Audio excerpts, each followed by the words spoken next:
back. We are back. I say we're back as if, like as if we went to a commercial break, but we didn't. We've been gone for a week, but we're back again. We're back in the attic. It's your boy Tommy D. The show is Philanthropy and Focus. Tommy D is the nonprofit sector connector. I know that because I made it up, and that's me. I'm Tommy D. I go up 2 flights of stairs to meet with you every single Friday morning here in my attic, just below the roof of the house. I actually just was realizing, if you're not watching us and you're only listening, here's what my shirt says: What good have I done today? What good have I done today? This is a shirt my friend Christine Fitzpatrick from League of Yes. LeagueofYes.com is their website. It's an all-inclusive baseball league. They have 2 different fields out here on Long Island. So, what good have I done today? Isn't that a great question to ask yourselves, as you enter into the world? It's the morning right now. You're engaging with people. I've already, which is my challenging part of the day, got 4 kids to school already, and that is super challenging. I think that's a bit of the good I've done so far today. But what did analyze that? Lori Carey, good morning. Welcome to the show. I'm going to introduce you and everything like that. But how are you? Good morning. Good morning. How you doing, Tom? I'm good. I'm doing good. I'm glad to be here. This is one of my favorite hours in the week. I get to have this opportunity to help nonprofit leaders tell their story and amplify their message. And when you call yourself the nonprofit sector connector, what cooler organization can you bring on than an organization called We Connect the Dots? So that's like pretty cool. That's like really on brand. I love that. So we're going to hear from Lori here about what her organization is all about, her background, her story, her journey. Because I always say, there's some catalyst, there's some things that happen to put us on a path. May not have felt like it in the moment or in the years or the decades that we go through these things. But when you look back, you go, kind of made sense. That made sense, how that went in that direction. So, Lori, the show is pretty cool. It's all about you today. It's all about your organization. It's all about the impact that you're making on these young people. We're going to talk hackathon. We're going to talk about We Connect the Dots. We're going to talk a little Nebula Academy. So really, without further ado, I always like to start the show out with this opportunity where you tell us about your journey. Tell us about your story. Certainly, I could read your bio and go to LinkedIn and do all that, but when I'm telling the Tommy D story, I want to tell the Tommy D story. You know what I'm saying? When Lori tells the story, I want to hear Lori tell that story. And, I'm going to interrupt you throughout because I'm going to go, really? No kidding. Tell me more, because that's how it is. That's what it's all about. Because I'm super curious to learn about you and your journey and the impact you're making. So why don't you start us off? Tell us some stories. Sure. So, my story is a little unique from most people, especially for women. I started, when I was in high school, I grew up in a very small rural town, and most people in my graduating class, women at least, got married. They either worked for the state of Albany, because I lived up in that area. So you either worked for the state or you got married and had kids. So, I had a challenging childhood. I'll say everybody's got their scars. Yeah. My dad died when I was very young, so my mom raised 4 kids, by herself.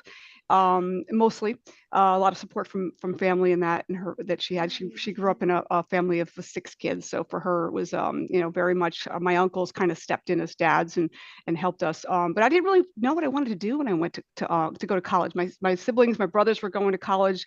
My brother was an aeronautical engineer, and I was the youngest of the 4. So I had no idea what I wanted to do. I worked in a nursing home throughout high school. My mom was just, my mom worked 3 jobs, raising us. So I worked in a nursing home when I was in high school from like age 16 to, 19. And, when I was, early on in my career, I decided to, go with a friend to apply for a job at a manufacturing. This is when manufacturing was in the US, right? This is in the 80s. And telling my age. And so I went for this job interview and I got the job, and it was working on assembly line, building printed circuit boards. And Wow. so I loved it. I was just exposed to a whole world that I had no idea existed, right? And this was early in the technology industry, and that kind of launched my career path because I just got so absorbed in it. I mastered, and I was really good memorization skills. So I could, they give me a kit, a schematic, and I would just look at that schematic and build the kit, and then build it again and again. And honestly, the women on the assembly line weren't real happy with me because it was mostly older women on the assembly line, because women had dexterity, more their hands were better to do these kind of fine circuit board work, right? And so I mastered everything on the manufacturing floor, and I did everything from quality control, soldering, wave soldering, you name it, I did it. And that exposure got me exposed to computers, and that kind of moved my career on. From there, I basically started working in early on when PCs weren't even a thing in business. Mostly you had Apple PCs or Apple computers that were in the businesses, and IBM PCs were just coming out. I got to an opportunity to do a job where I was building PCs and low-level formatting hard drives and doing some really intense work that's not typically you see women doing. And I just loved it. I loved it, and I really started looking at how do you connect with other people like you, and how do you have a network of people, because it was early in this industry. There was not a lot of things going on out there, so to talk to somebody else about what I was doing, there wasn't a lot of people to talk to. There was a company called Novell. Some people listening might know that company. They had a users group, and the operating system was like the operating system that was out there in the networking industry. And I was, early on in that. So I got my certification in Novell. I was a certified instructor in Novell. And I started a users group, and I became a board member for NUI, which is the Network Users International. And so that kind of launched my career in that concept of creating networks. I created an organization called CDNUG up in Albany. That was a users group for people like me that were working in the industry, and they wanted to talk to others and bring in guest speakers and things like that. And again, this was really early in the industry, and certifications were a big deal then, right? So, I found that more certifications I got, the more my salary increased, the more my skill sets increased. So I went to Boston University and did my certification there, got to be a certified instructor, went through a whole rigorous program to do that and be recorded and evaluated to do that, which was exciting. And so it led me to, I found that if I taught people the skills that I was learning, it helped me reinforce my knowledge. I loved teaching. I loved helping others to learn. I loved helping connecting people. And so, as my career evolved, and I ended up working for Microsoft, I ended up starting my own business first in a consulting format. I did consulting all over the world.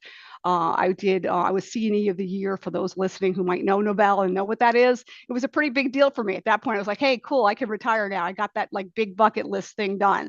Um, Yeah. so it was a really, exciting path that I took. And then I had two more kids. I have four kids myself. Of course, well. You know, Yeah. two Yeah. from my first marriage, two from my second marriage. And my youngest was 4 months old. And I was really feeling like, hey, you've raised three kids, and now this fourth one, you're never home. You're always traveling and doing this stuff. Maybe you need to step back a little bit. So I did. And in the process, Microsoft offered me a position to work from home. And my son was 4 months old. And I was like, I could do that. Yeah. And so I ended up, it was a 2-year plan. I was going to stay there for a couple of years and then go back and do my own thing, because I was very much an entrepreneur. It's kind of Yeah. in my DNA. My whole family is my grandparents own their own business. It's kind of like in my genes. and so I ended up working for Microsoft for 10 years. And then while I worked for Microsoft, I was kind of feeling like I've got to move on. I got to do something, get back and do my own thing. And so I went to a program at Harvard and really brought this concept or idea of we connect the dots to that, to that program. And the program was it was basically an MBA program, but a certification program for people that are in their careers 15 to 20 years looking to kind of, take that next step or that next level in their career. And so it was really an amazing opportunity for me. I literally was on campus at Harvard, staying in dorms. I had 123 classmates. I was working at Microsoft while doing this. Everybody else that was there was kind of like the companies were paying for it, and they were coming, and they didn't have to work while they were there. I made an agreement with my manager, like, I want to do this. Can I do this? And he says, as long as you keep up with your work while you're there, like, So great, no problem. what was he really doing for you? He goes, yeah, you can do whatever you want. Just don't just you can keep working, and I don't really care. Figure out whatever you can do on the side, right? Like Yeah.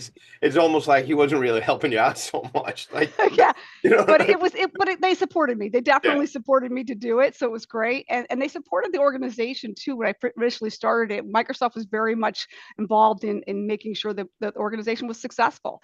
As an employee, I could earn $25 an hour as volunteering, and that would go towards any organization I wanted it to. So yeah. any volunteer hours that I was doing, I actually got money back to the organization. So it was And that really came great. from Microsoft. That was Yeah, like yeah, they Microsoft, do. yeah. They basically employees at Microsoft. I mean, Apple does this, other companies do this. If you volunteer your time, you can, there's a certain dollar, I don't know what it was, $25 an hour when I was doing it. It might be different now.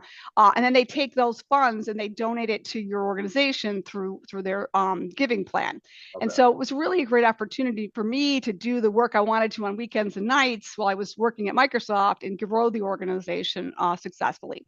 And it really came out of this concept. This is the interesting part of this story where the diversity comes in, is that, you know, when I was doing this idea, I was going about creating a program for girls. This was when Girls Who Code wasn't really a thing yet. This was all new, and we were seeing, and you know, that we needed to get more girls. I knew that from the time I was involved in this industry. We needed to get more women into into these programs, and you need to do it at a young age so they have this exposure. Because I didn't, if I had had that exposure when I was younger, only knows where I would have gone, right? And so I think, you know, so I said, how do I do that? So I brought this concept of this pitch, because part of the Harvard program was you had to have a project you were working on. And this was my project. It wasn't a personal project. It wasn't, you know, a lot of people came with business projects for their companies, right? This was about my personal passion about how do I get more women into tech, right? Into the, and see and have exposure into STEM or STEAM career program, you know, opportunities. And when I brought this concept to, you know, there was 16 women out of 123 classmates in my program. So this woman from Canada said to me, what do you people in the US, you put everybody in buckets. What are you teaching women if you're going to have a program just for women? You know, how are you teaching them to engage and work with men? And All I right. really took that to heart and said, you know what, you're right. You know, how do I create a program that's not just for women, but helps women and men understand the value of that diversity and that thought process and that in a product design and everything, right? How do you bring that bridge together so that we learn as a society in the US especially, you know, how do you make sure that we're, you know, bringing in those different diverse mindsets and thinking, and we get women and men to work better together, so there's not this perception that you have to be a male or female in these types of roles, right? Yeah. And so that's where the we connect the dots kind of came in, is the concept of, you know, bringing, you know, industry, you know, education, local government, and you know, everybody together, parents, you know, and students, to really understand how do we kind of create this bridge between technology, industry, and education, and bring these informative programs and awareness to these career paths so that students know. Because really is, if you're a young kid and your parents aren't intact, they're, you know, you're going to know what you know, Right. right? And if you're never exposed to something else, you'll never know it. And I'm a great example of that. My mom was in real estate. Right. My parents were both real estate agents. So my mother had no clue about technology, right? So there was no exposure for me. I got it in there. I fell into it accidentally, right? Yeah, Through what if this it didn't? through this. What you ever think, like, sorry to interrupt you there, but what do you like? What if you didn't? Like, what if you didn't stop working at the nursing home and go get this gig on the assembly line? Like, you know, a lot of kids, like, you know, if you go back to that era, and I mean, this era too, people take stuff apart. I remember my brother was like notorious about taking toys apart. And he would take like a 9-volt battery, right? And like hold it to the motor. And this little motor, and the motor, he didn't do anything. He would like just like try to like scratch the table with it or whatever. Just like, you know, the little motors it would have, like Oh whatever, yeah, yeah. whatever turns a wheel in a car or this.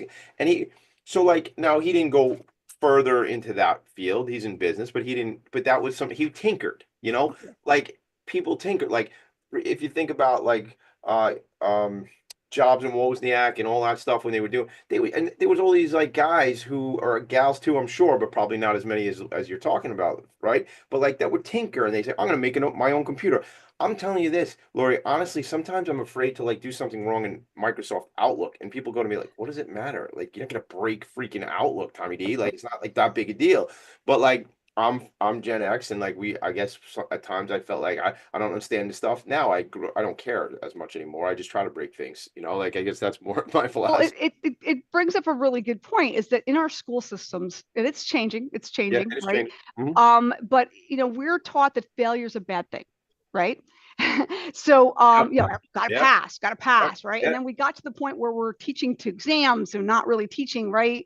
And right. so I really felt like part of my mission was not only to introduce kids to technology, but change how we teach and that approach to teaching that. And so looking at the neuroscience research and really understanding cognitive neuroscience to understand how do we really you know, transform education in a way, because many students, and honestly, if you look at teaching styles from a teacher perspective, if a teacher teaches more hands-on and more visual learning, then every student in the classroom will learn, right? But if the teacher's very analytical and needs to look at numbers and things like that, you'll only get 50% of the students in the Got it. class being successful, right?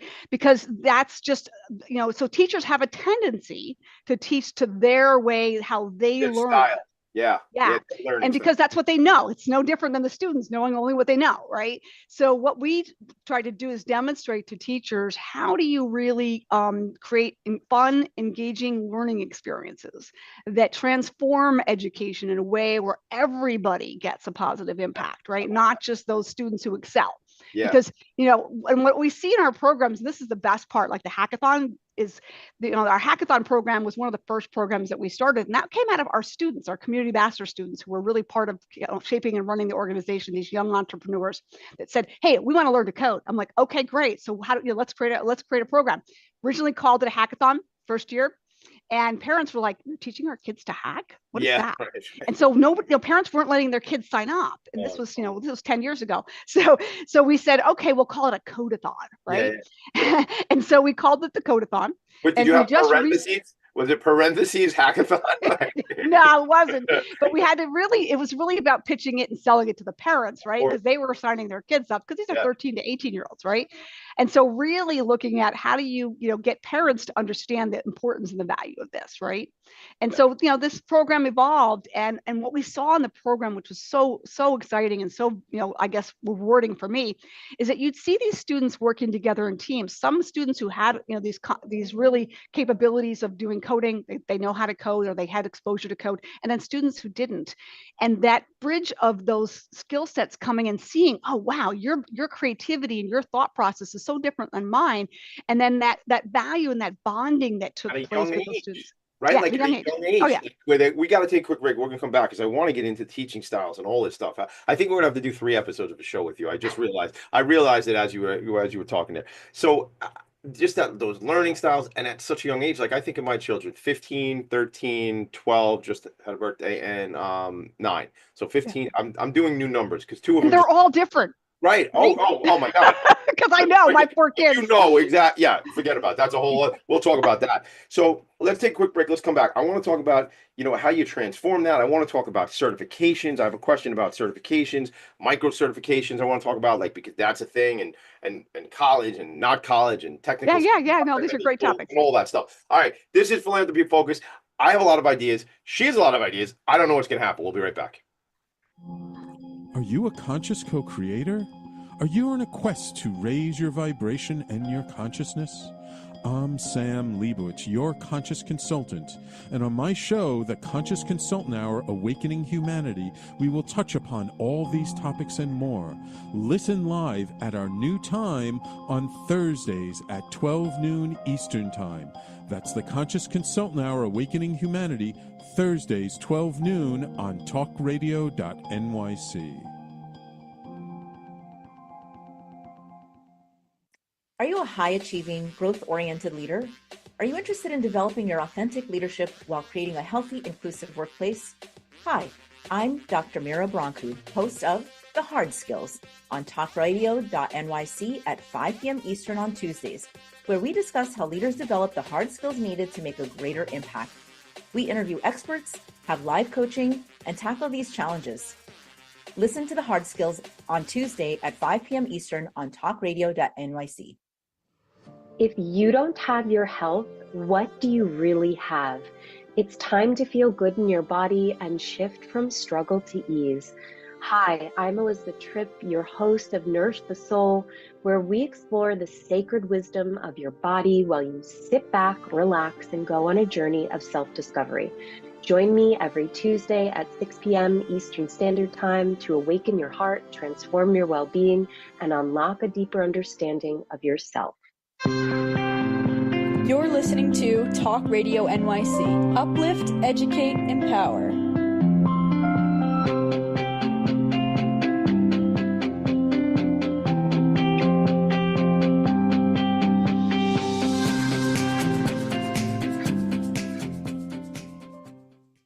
Nonprofits need connections to move in good directions.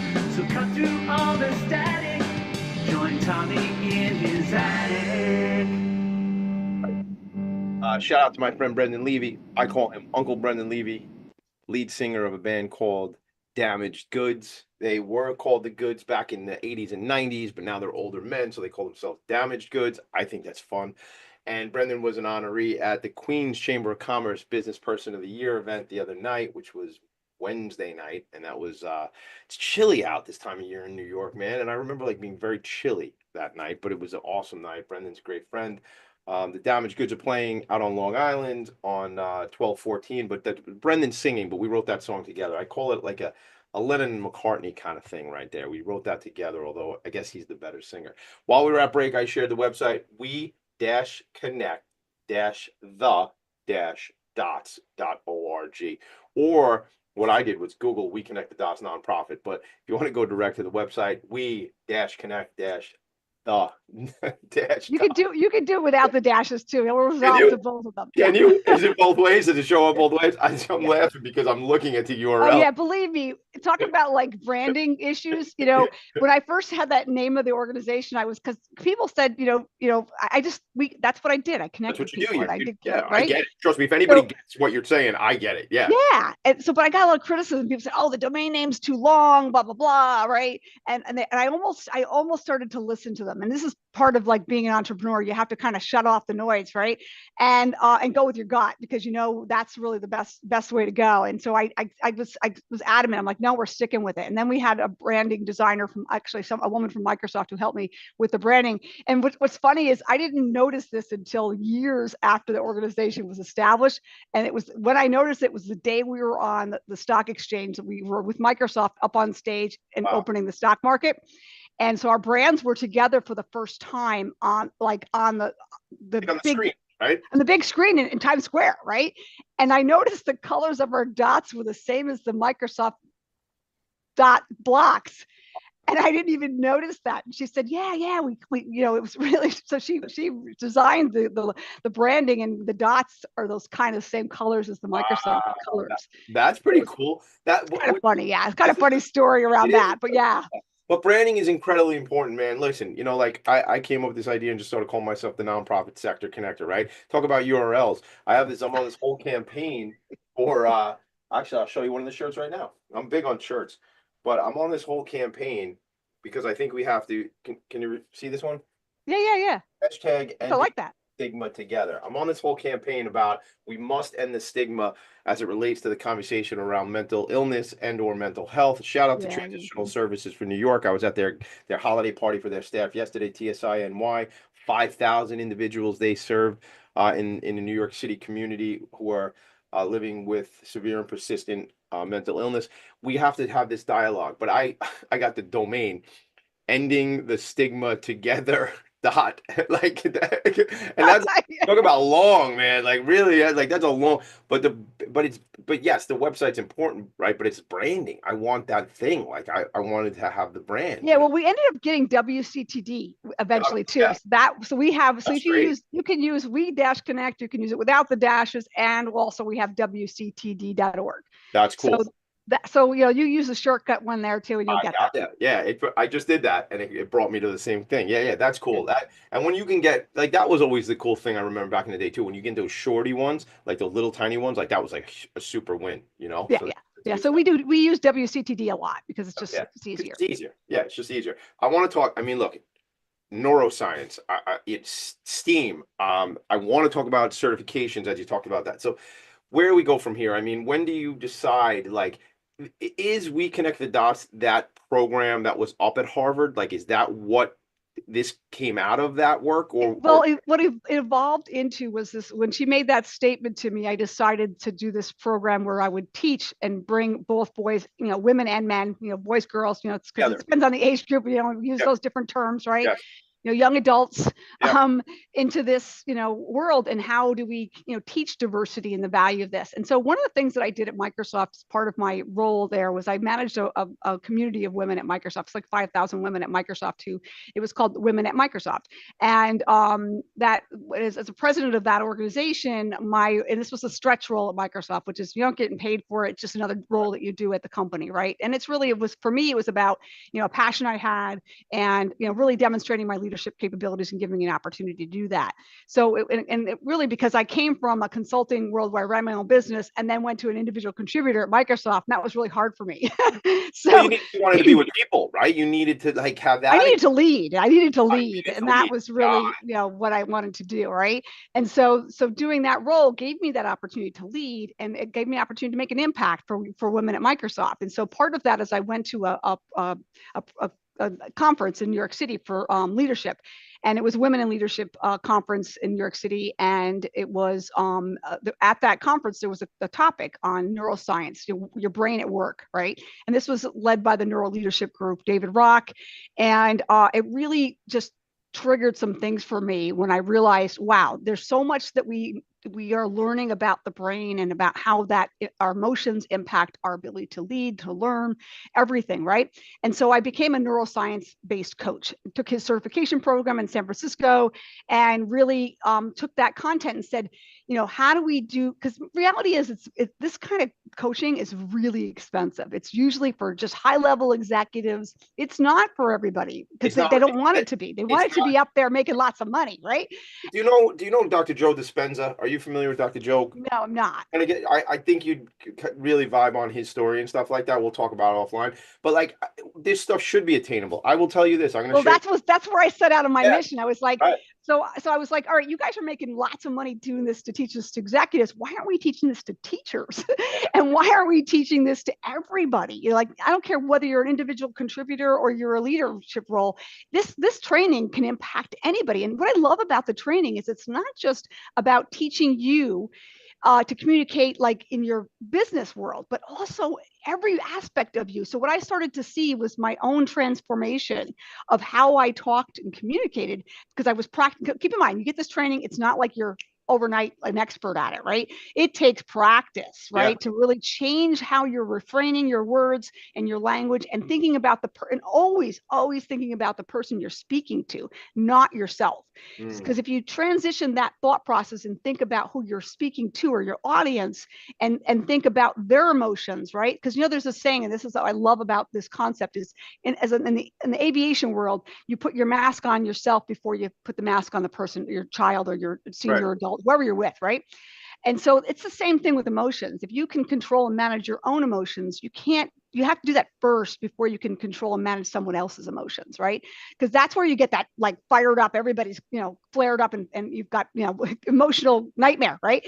So even with your kids, right? So I'll give you an example from parenting. That's what I was thinking about the whole time you were saying that. I'm like, were you watching my house this morning between, 6 a.m. and 8:15? Were you here? Oh, and that's a great one, because this is what I tell parents when I'm doing this coaching and training, and even for teachers, educators, is that if you are arguing with your child when they get off the bus in the morning, right?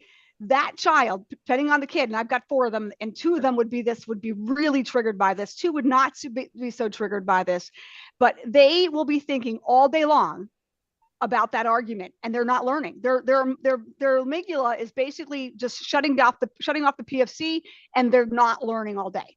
And so, and I know this because my youngest son would come home to me, and when he was really little in first grade, I'd say, "What'd you learn today in school?" And he would tell me all the stories about how the teacher did this, to this child did that. There was no like, I learned math, science. It was emotions. Yeah. He just would come home, and his focus, he was so distracted by the emotional challenges in the classroom that he wasn't absorbing anything. And so it was really, I had to teach him how to focus those emotions and put that and shut that, that down and refrain so that he could be paying attention in the classroom. And I know that personally, because as a child, I had the same issues. Yeah. Yeah. And one of the other things as a child that I learned about myself, and later on as an adult, because I just remember it was like written in my brain so hard, was that I would get on my report card, "Lori does too much talking during school time." right?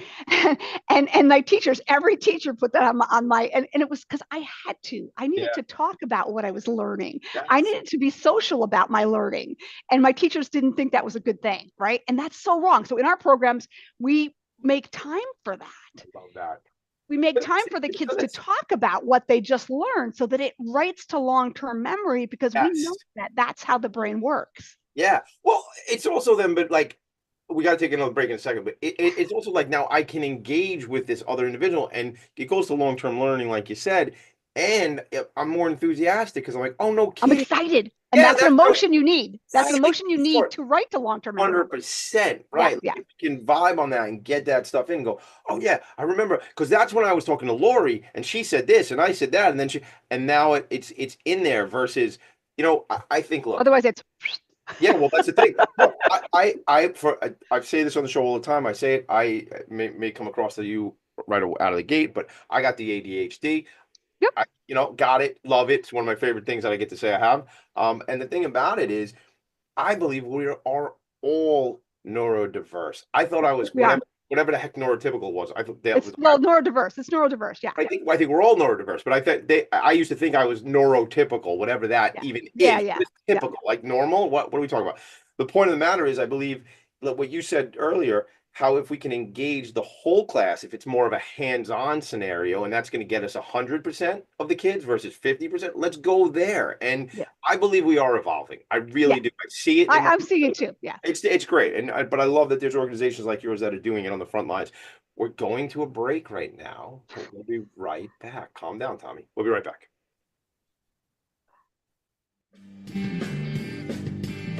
Hey everybody, it's Tommy D, the nonprofit sector connector, coming at you from my attic.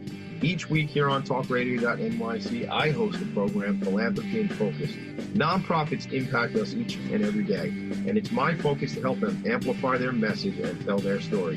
Listen each week at 10 a.m. Eastern Standard Time until 11 a.m. Eastern Standard Time, right here on talkradio.nyc. Were you an essential worker during the pandemic?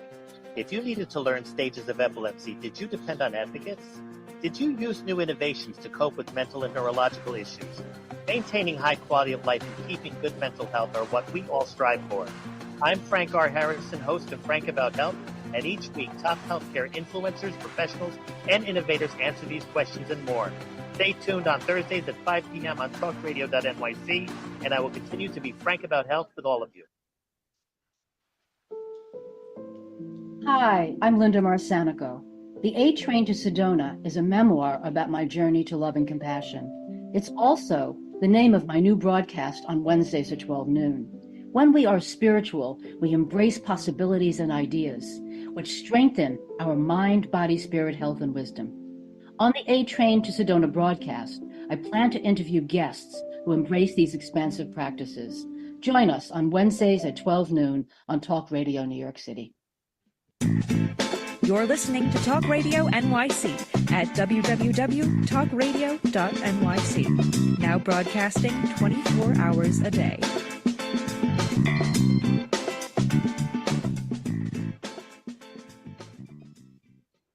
Nonprofits need connections to move in good directions. So cut through all the static. Join Tommy in his attic. You remember, folks, do you remember Alice in Wonderland? Alice in Wonderland, you got the guy, the white rabbit. He's like, run so much to do, so many places. I'm supposed to be here. I'm supposed to be there. Sometimes that's what my inside of my brain feels like, man. Trying to be everywhere at the same time. And I'm looking at this big stopwatch going, oh my God, time, we're running out of time.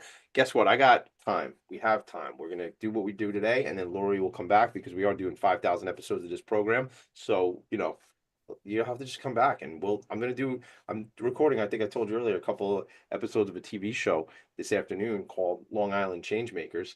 And maybe you got to fly up to Strong Island. I love it. That would be great. We'll do that. So, all right. I want to hear about I have this, I just got to ask it because from an educational perspective, I have like 9 questions. Let's start with this one. I am of the mindset that, so I have 4 children, right? And I'm not going to beat up on higher education at this moment right here. What I'm going to say was I don't believe that 100% of young people need to go to college or should go to college, right? Now, I want to hear your opinion on that because I think we need people in other trades and different things like that. I don't know that that level of education is necessary for everybody. It's a feeling I have. And then I also want to say, like, as it relates to certifications and micro certifications and things like that, or whether it be technical school or not technical school, there's so much opportunity for people to learn. I mean, you can go, any of us can go online. I absolutely love YouTube. I love YouTube. I think it's one of the greatest things out there. I'm curious your opinion on what I would call micro certifications or Yep. designations and things like that. Not necessarily just how it relates to STEAM and STEM, but just generally, what are your thoughts on that? Yeah, it's all about whether the certification is really, one of the things that because I've been in certification world since the 80s, right? I was probably one of the first people to get a certification in technology, right? And so I didn't take a traditional college path. I found that certifications were more valuable to me in my career, right? I went to college, but I never really, went fully through the whole degree program. I was taking programs here and there and based on what I wanted to learn, right? I wasn't looking for a degree because I didn't need one. Right. I really felt like, the certifications were doubling my salary and I was, learning more through those and they were hands-on Yeah. versus like sitting in a classroom, which would just kill me. Or And so, and just the thought of taking courses that I had no interest in, right? That was not my path. And it is not the path for everybody too, because a lot of students who are struggling with that today, and I'll talk about a couple stories personally related to my own kids and also, just where the students that I work with, so everybody has a choice of where they go and what they do. When it comes to certifications, they're huge value today, and they'll continue to be valuable as long as the whoever is the industry partner who's doing them make sure that they actually have outcomes of employment, right? And so when we think about certifications, CompTIA is a great, they were one of the first, outside of Novell and Microsoft, CompTIA was a big one, big not-for-profit that does certifications. And what have seen and watched the evolution of certifications, and we just launched our first certification on Nebula this year. And because there really isn't a certification, an industry certification in full stack web development. There's a lot of boot camps out there, but there isn't really a certification in it. We said, how do we create a certification that really brings, substantial value and becomes an industry standard over time? Because you can't, if you create a certification, you can't out of the gate have it be like, oh, it's got lots of value, right? It's got to demonstrate itself by, the fact that people get hired as a result of having it, and employers are going, wow, you really are well trained, you did, this is the state, and the brand becomes known, right? So we're working on that. It's going to take some time. But what we did when we decided to create this certification is look at certifications as a whole and how they've been created over the years, and I've got a lot of experience in that. And so we said, we want to, so what is it that would be really valuable to somebody coming out of a boot camp for software engineering? What is the one thing that's most important when they're finishing, right, and going to get a job? That's the interview, right? Because a software developer interview is very different from any job interview you will ever be part of, right? Because they will put you through rigorous, coding scenarios, and you have to articulate your code and tell what you did, how your thought process was, and be able to demonstrate to an employer, a potential employer, that you can solve a problem with code and you can articulate how you did that and your thought process behind it, right? And so those are a lot of skills, right? They're not just coding skills, they're, personal communication skills. So we teach our soft skills program, which is our resilience training, which is the psych safety and all that stuff that I talked about before. We're teaching that, not just teaching it we're teaching it to educators, we're teaching it to our students. And so it's a subset. We call it the science behind learning. It talks about the emotions, how the emotions impact your learning, all of that. So that's blended into this. So when they get to this, we do micro certs throughout the program. So each module at the end has a micro cert.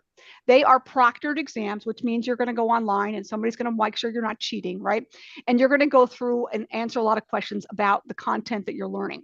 And our goal behind the micro certs was to make sure that as students were progressing through this very difficult boot camp, that they were, moving forward properly. So if somebody's failing the first exam, then we've got to intervene because they're not going to make it through the second exam and third and fourth because we have scaffolding. It's going to get harder. It doesn't. But at that point, though, you can actually impact the outcome. Absolutely. Okay, let's pause here. We got to go back here and work on this, and then we can. Now we've built that scaffold. We can go forward. Otherwise, I'm 6 weeks, 12 weeks into a semester and I'm out, man. Yeah, Like, you're failing and you're yeah, frustrated and all right. that. And our students will come to, we have coaching integrated into our program as well, because you need somebody to once in a while, it's like a personal trainer. You need somebody to say, it's okay. What you're feeling right now is normal. This is what everybody feels at this point in the program. It's getting harder. So, recognize that emotion, refrain it, and then, know that you can do this. Right. And It's so so much it's, EQ. You're using a lot of EQ though, emotional intelligence there, it gang. is.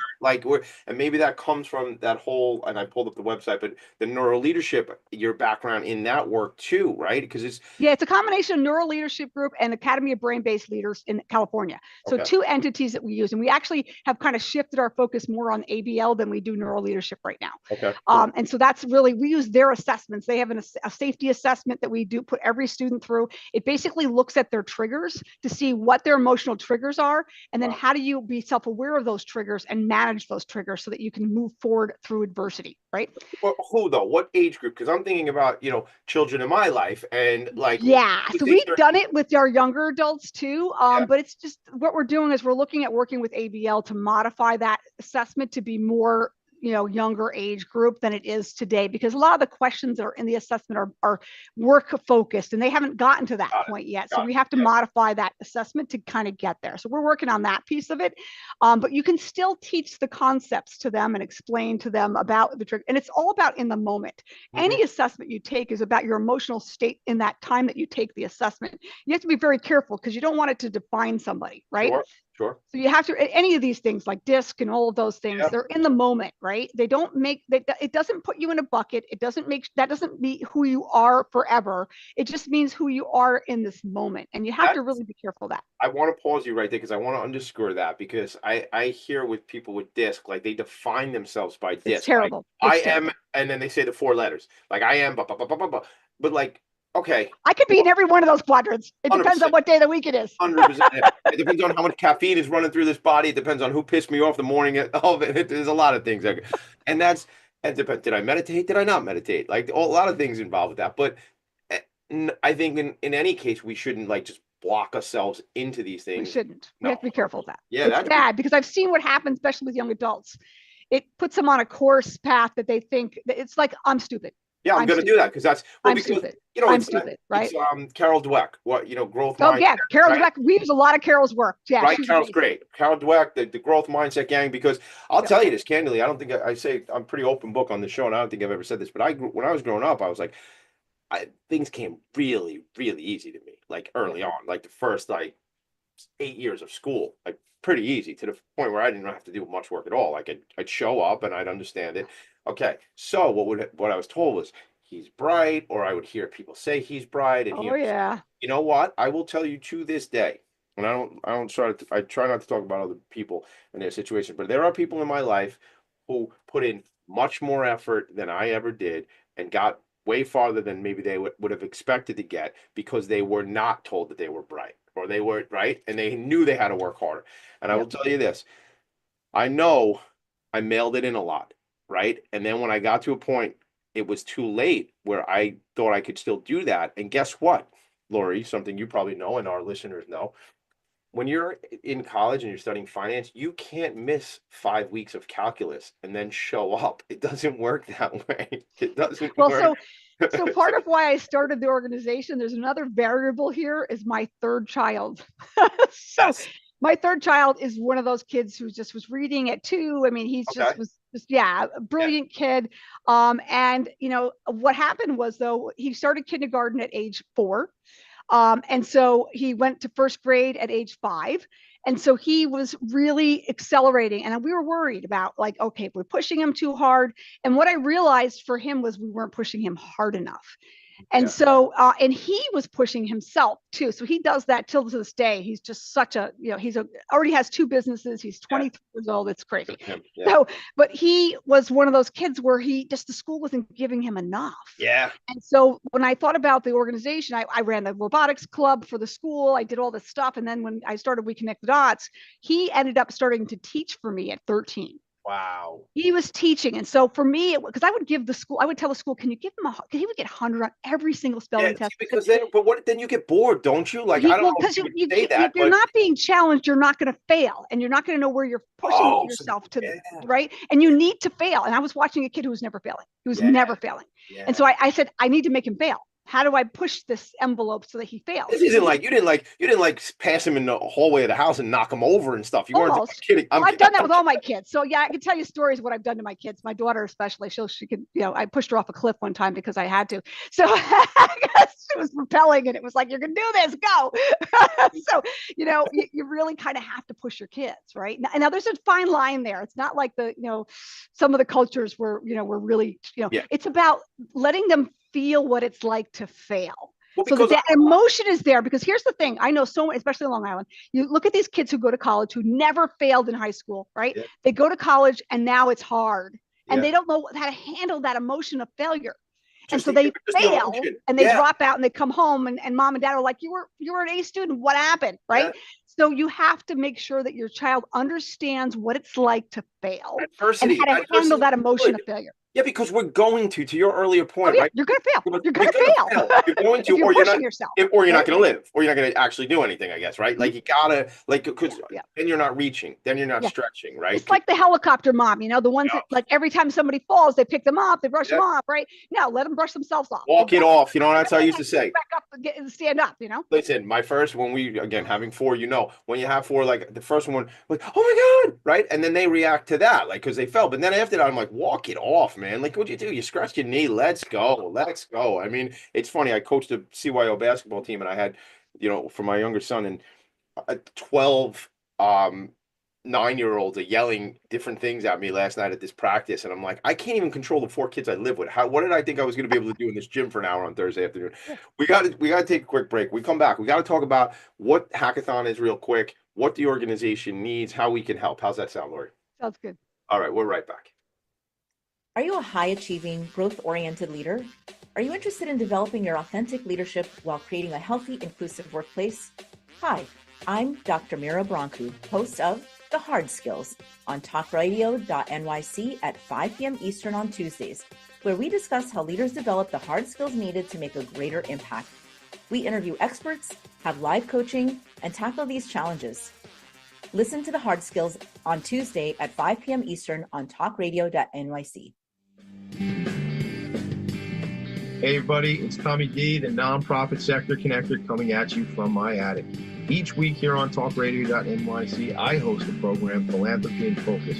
Nonprofits impact us each and every day, and it's my focus to help them amplify their message and tell their story. Listen each week at 10 a.m. Eastern Standard Time until 11 a.m. Eastern Standard Time, right here on talkradio.nyc. Are you a conscious co-creator?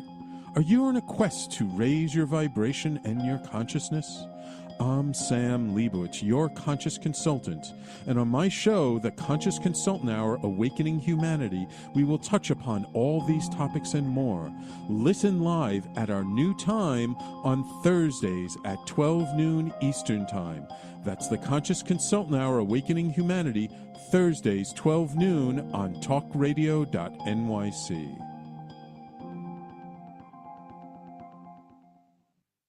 You're listening to Talk Radio NYC at www.talkradio.nyc. Now broadcasting 24 hours a day.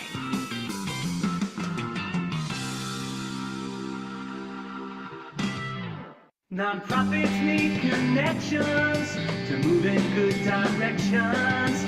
So cut through all the static. Join Tommy in his attic. And we're back.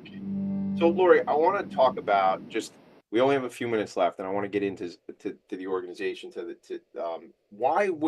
what was first, Nebula Academy or We Connected Dots? Like, why did you? We Connected Dots came first. Yeah. Yeah. So I started that. It was my exit strategy leaving Microsoft. Okay. And I did that for 3 years while at Microsoft. Then I left Microsoft and did a short CEO position for a company in the UK, for a SaaS company. And Okay. SaaS is software as a service platform.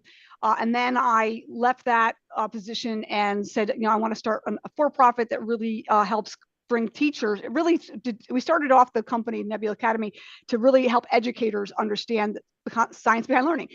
How do you transform the education system, right? How do you help them understand how to use technology in their classroom to make fun learning experiences for kids? How do you show applied mathematics with technology like drones and things like that? We do some really fun programs. Learning to code with microbits and things that are all technology based that can help make more hands-on learning and more applied mathematics, and help communication skills and help kids really learn better, and increase math scores and things like that. So that's where we started, and then we evolved, and then we started doing more adult programs around our boot camps and that. So the for-profit started about a little over 3 years after the not-for-profit started, and that really came out of a suggestion from my professor at Harvard, who's an expert at non-for-profits. He said, if you're going to start a not-for-profit,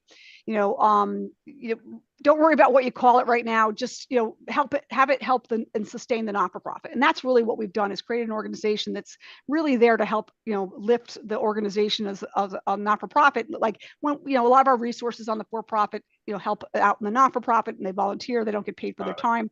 Sometimes we have resources. We do all their administrative back end stuff, so they don't have to do that. So we take those costs off their plate. And financially, when they've got challenges, we're there to help them. They wouldn't have our not-for-profit wouldn't have existed or survived through COVID if it wasn't for our for-profit.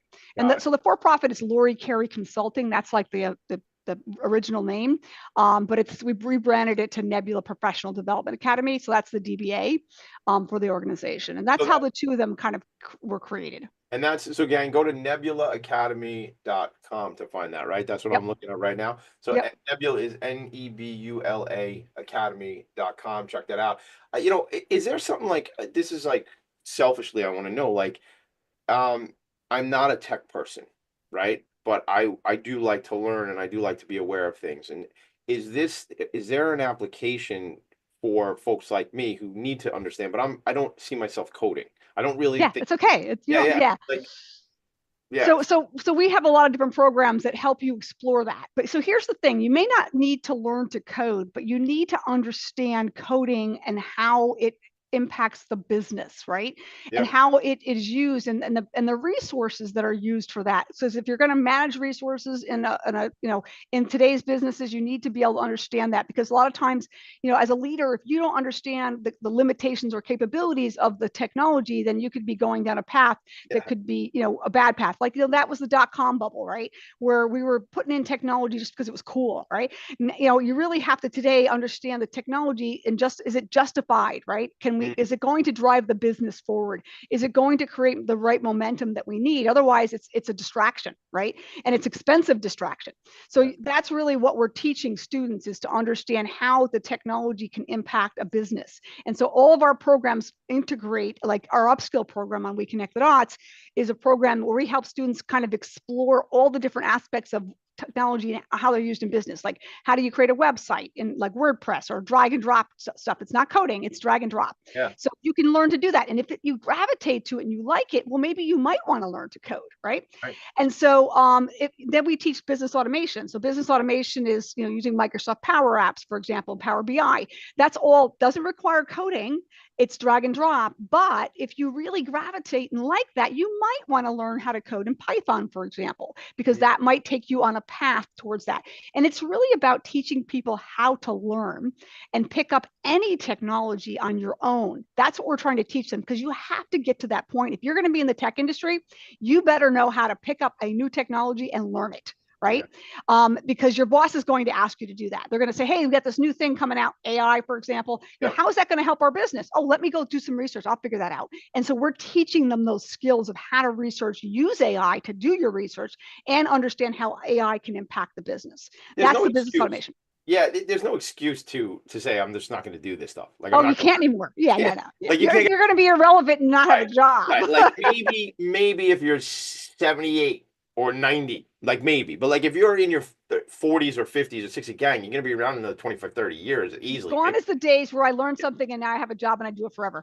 Not 100%. and Right. I don't care what career if you're a welder, you have to learn the new technologies Of and course. new techniques. If you're a Yeah. doctor, you're constantly learning. If you're a dentist, I don't care what you're doing, and you have to learn technology because doctors now have to use applications and stuff like that, right? And 100%. so Yeah. no matter what it is, you will have to be a lifelong learner. Have to be. And so if you already are, gang, and you dig learning, that's great. It's opportunities like organizations like yours, We Connect the Dots and Nebula Academy, that make it attainable, reachable, accessible, I guess is the word. But there's one other component here Tell me. too, is Yep. liking to learn. So Yeah. most people, because they may have had a really bad experience in their education growing up, they don't want to learn. They're like blocked by it Yeah. until they've really experienced a really amazing program. And I'll give you an example of that. We had a cohort of our upskill recently, like it was like last year, I think it was this cohort. We had a woman in there who came in and she had been unemployed, and the Department of Labor was a reference. We do a lot of work for the Department of Labor. And so she came in, and basically what happened was she was like really, like not too keen on the program because she was feeling like, well, what am I learning? Why am I learning this? Yeah. And she was like kind of beating us up, right? And my instructor came to us and said, this woman's really going to be a problem here. She just doesn't get what we're trying to teach her. And I said, just be patient with her. Try to help her understand. She'll get it eventually. And so then when they finished their learning and they went into their projects, she just, the light switch turned on, and all of a sudden my instructor came back to me and said, oh my God, this woman's like totally transformed. And this was this one particular instructor's first time working with us, so she was just seeing that light bulb her first time. I had seen it over and over and over again, so I knew what was going to happen, right? Or at least I hoped what was going to happen. And so, because she finally get it, and because she kept saying, oh well, I've been all these other programs, you guys are just like everybody else, I'm not going to learn anything, I'm not going to get a job. And then when she did the project, she went, I can actually get paid to do this. And I was like, yeah. Game changer. But you know what it is? That's like, unfortunately, a lot of people, like, again, I have young They children. don't wait for the light bulb. They don't wait for that, but also you have a negative experience. Like I have 4 people that I drop off at school that say, I don't want to go, this is boring. And I'm like doing my best to instill and say, we need to find out what gets you fired up. Because exactly, as a parent, you have to. 100%. Yeah. There's plenty of stuff. Like I gotta tell you. So I got liberal arts obviously in high school, and then liberal art-ish in like community college, and then went on and got my degree in finance. But like there's a lot of stuff like you end up taking that you're not really fired up about. Not to mention you're 18, 19, 20. It wasn't exactly the best time. I want to learn now. I wanted to learn 5 years ago. I didn't want to learn so much. I was focused on other things, to be honest with you. I was a bartender, whatever. I was focused on other things, right? At that point in my life. But lifelong learner, certainly key. And then it's like finding things that get you vibed, man, and get you going. Fired up. Yep. Last question, because we're way out of time. But the thing is, what's the best way to expose young people to this work? Like I'm thinking about my kids. Hey, they get involved with sports, but how do you get them involved in robotics? What's the first bite at the apple, real quick, if you could? Yeah, so if you want to bring our programs to your school, we do that. We work with school districts and helping them bring our programs to the school district so that we can get students exposed. What the outcomes for us in a school district is we're going to increase your computer science stats. More kids are going to sign up for computer science as a result of our program. That's the bottom line. More kids are going to do better in math as a result of our programs because they're going to learn how to use applied math. More kids are going to be more excited. I can tell you a story. We did a program at Microsoft with about 200 kids in a room, and drones flying inside the room, these little drones. How are you not gonna have fun with that? Like, our teachers came to us and they were like, I've never seen my students ever so excited about learning math. So you're tricking them. You're tricking them. You're not teaching them math. You're letting them play with. We're just showing kids need to see how that what I'm learning applies to the 100%. Real world. I need to see that at 46. I need to see why the heck I learned that stuff then. We got to leave it there. Lori Carey, Nebula Academy. We connect the dots. Go to the website, wctd.org. Go to nebulaacademy.com. Reach out to me if you can't find Lori. Tommy D at philanthropyandfocus.com. Lori, thanks for being here. I appreciate it. No problem. Hey, one last pitch. Go. We are doing our America tour. We're looking for sponsors to be on our RV, so we would love to make sure people are aware of that. So that how do they hook up with you on that? Go to the website. Yeah, just go to the web. We connect to that website and look for America tour. It's right at the top. Awesome. All right, gang. If you can't find her, call me. Email me. TommyD.NYC on the Instagram. You'll find me. I'm Tommy D. Lori, thanks for being here. Everybody, make it a great weekend. We'll see you next Friday morning. Bye. Okay. Bye. Nonprofits need connections to move in good directions. So cut through all the static. Join Tommy in his attic.